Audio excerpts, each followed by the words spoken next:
Hey chemists, we're going to wrap up our stoichiometry unit today and talk about elemental analysis. What we're going to do is actually combine everything we've done in this unit into just a couple of more challenging questions that all have to do with identifying what the formula of a compound is. So we're going to use empirical formula skills, reaction skills, and just tracking elements in a balanced reaction. Here's a schematic on your notes that shows what a combustion analysis looks like just in terms of a diagram. You'd have some sample that's combustible, you react it, you burn it in oxygen, and then you know if it goes to completion, you're making water and carbon dioxide, maybe leftover oxygen, possibly other gases, and there's ways to chemically absorb and figure out how much of the water and CO2 form. For example, you could absorb water with magnesium chlorate, perchlorate, or you could absorb CO2 with sodium hydroxide. Then you have something you can actually weigh. And if you know how much product you got, you can backtrack and figure out how much of a reactant went in. That's conceptually what's going on. So let's dive right in and see how we can apply this.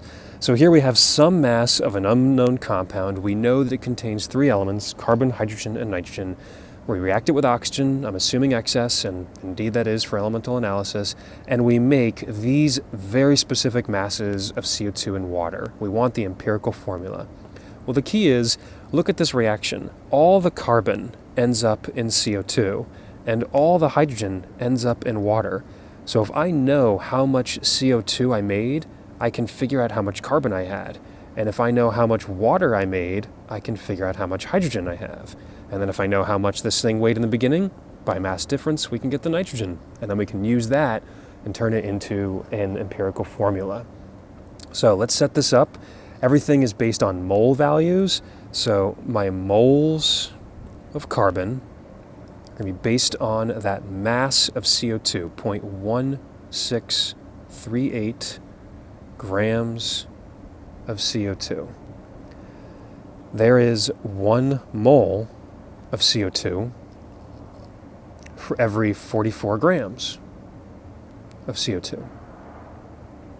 And this might be a little redundant, but I'm still going to put it, there's 1 mole of C for every 1 mole of CO2. That's because there's 1 in the formula. And what that does is it turns it into moles of just carbon. When you plug in those numbers and I keep it to 4 sig figs, I get 0.003723 moles of carbon.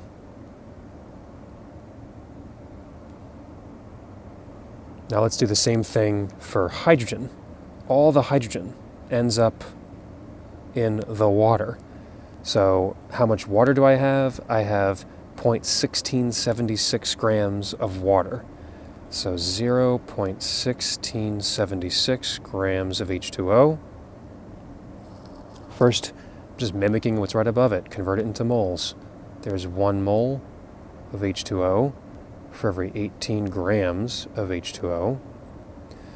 And then there's actually 2 H's in the formula. So I'm going to write 2 moles of H for every 1 mole of H2O, because I want moles of singular elemental H when I get my empirical formula. And that gives me 0.01862 moles of H. In the same way that we carried our sig figs and empirical formula problems, I'm doing that here as well. You get better results if you try to carry your sig figs along the way. So 4 sig figs in, 4 sig figs out. Now, that takes care of our carbon to hydrogen ratio, but what about the nitrogen? I don't know how much nitrogen I made. But I know how much of this original compound went in by mass. So I can get a gram of nitrogen by mass difference. It's this 0.1156 grams. That's of the entire compound going in, minus my grams of carbon and my grams of hydrogen. Well, how much carbon do we have? We have 0.003723, but that's moles.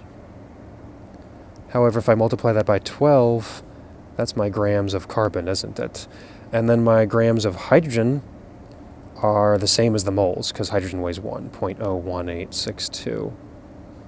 grams of H. And that gives me a mass, that's 0.0523. I'm going to convert that into moles. That's grams of nitrogen. I'm just going to slide that over a tiny bit. There we go, grams of nitrogen. I need moles, so I'm going to convert that into moles. 0.0523 grams of N times there's 1 mole of N per 14 grams of N. And that turns into 0.00374.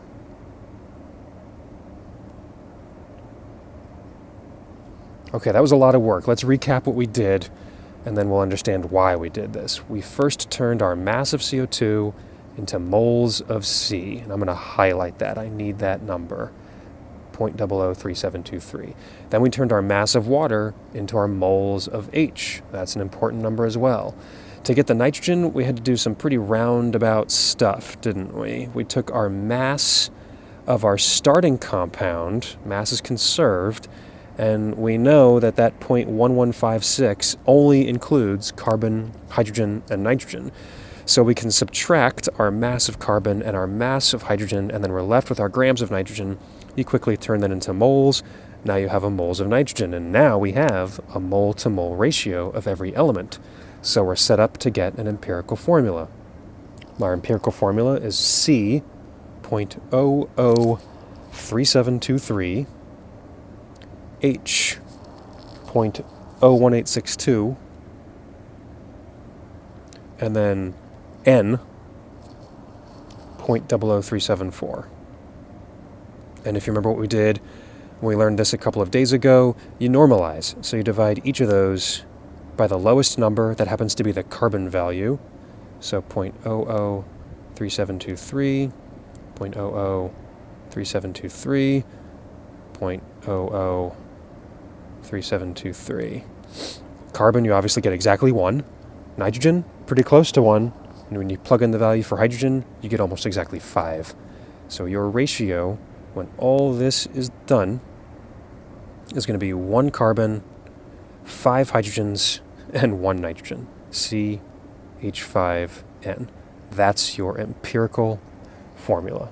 Notice we don't know if that's the actual molecular formula. Is that the molecular formula? Well, we would need a molar mass, something in grams per mole, in order to figure that out. So, and then it might be some multiple of this, maybe times 2 or times 3 or whatever. So that's how we take elemental analysis and turn it into an empirical formula. So I'd like you to hit pause and try the next one. Here we have some compound. It only contains carbon and hydrogen.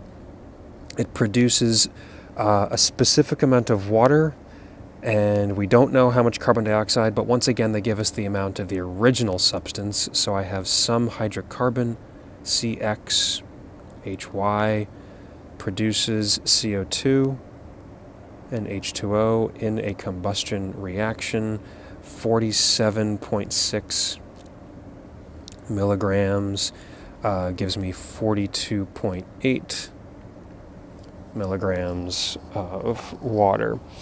So hit pause and see if you can figure out how to turn those masses into moles of the things you need and ultimately a molecular formula.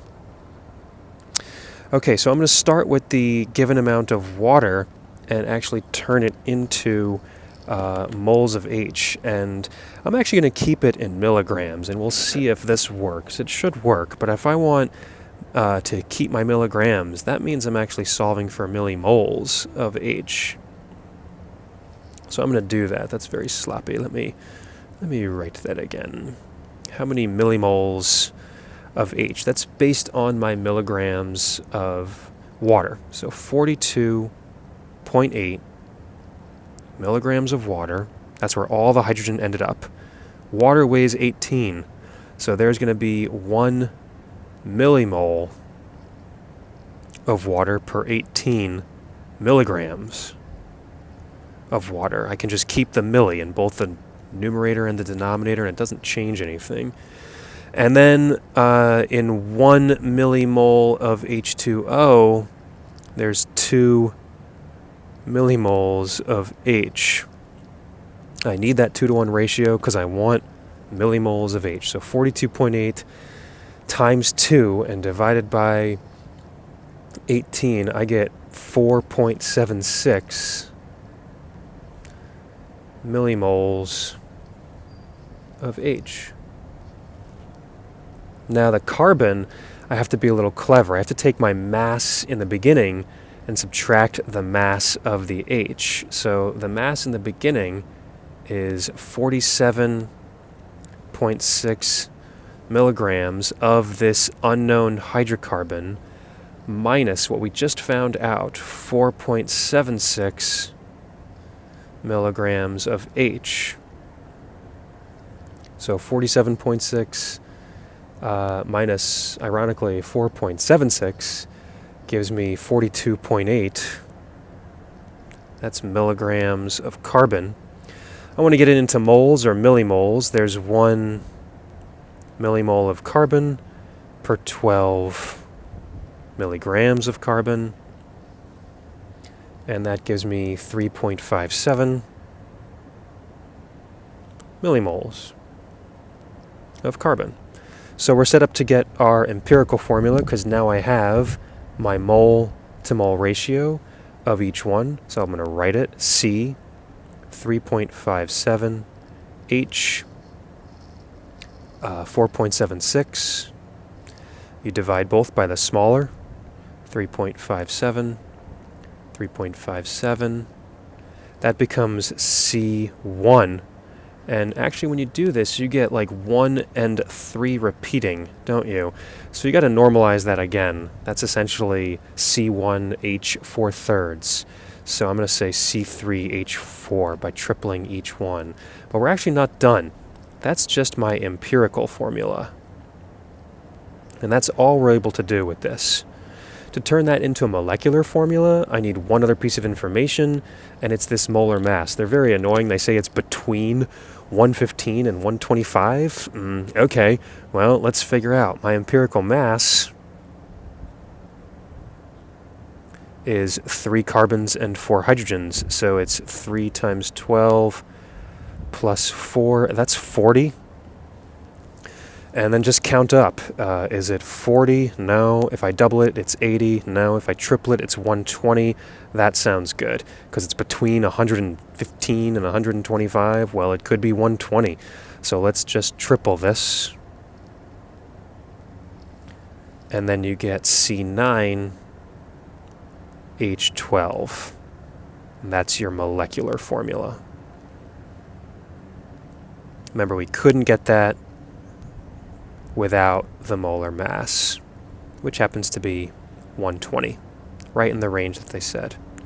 So that's a refresher of how we get empirical formulas, turn them into molecular formulas. It's all based on mole-to-mole ratios, and just a clever trick of taking masses or moles of products in a combustion reaction and backtracking them to figure out your moles of things going in. And that wraps up our stoichiometry unit.